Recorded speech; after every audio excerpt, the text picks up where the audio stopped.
man had been losing his hearing for a while, but he was too proud to admit it. He pretended that everything was fine. One day, a friend met him outside his home and told him that the old man next door was very sick. The friend suggested that it would be kind to visit the sick neighbor, since he had no relatives to check on him. The nearly deaf man barely understood his friend, but promised to visit the neighbor that same day. The deaf man wondered how he would talk to his sick neighbor, especially since the old man was likely weak and could only speak in whispers. However, he knew he had to visit him, as it was the right thing to do. He decided to read the patient's lips and respond accordingly. To be safe, he planned his questions and guessed what the neighbor's answers might be. He thought that when he asked, "How are you feeling?"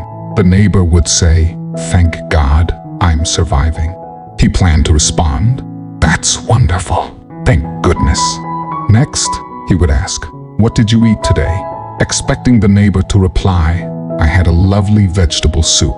He would then say, "Bon appetit. How wonderful." Lastly, he would ask, "Which doctor prescribed your medication?" And the neighbor would likely mention a local doctor. He would confirm, "Fantastic. He's the best in the trade."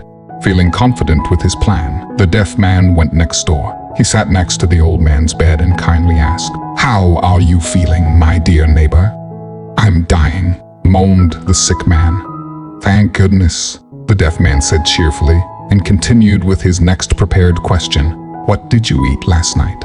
"Poison," snapped the old man, already upset by the first answer. "Bon appetit," the deaf man responded without realizing his mistake. The sick man, even more upset, bit his lip to stop himself from swearing at the visitor. The deaf man continued with his questions. "Which doctor is treating you?" "The angel of death," replied the sick man angrily. "May he be blessed. His presence is always good news. Whoever he visits is cured of all their pains and aches forever," said the deaf man. Unaware of how much he had upset his neighbor, the deaf man took the old man's hand, shook it firmly, and left, believing he had done a good deed and brought the sick man much joy and relief. This story reminds us that even when we believe our actions and words are the best choices, without truly considering the person in front of us and their unique circumstances, our well-intentioned efforts can fall short. Effective communication and meaningful support require more than just good intentions. They require a deep awareness of and sensitivity to the needs of others. Always take the time to understand and empathize with those you interact with, as genuine care and attentiveness can make all the difference in how your actions are received.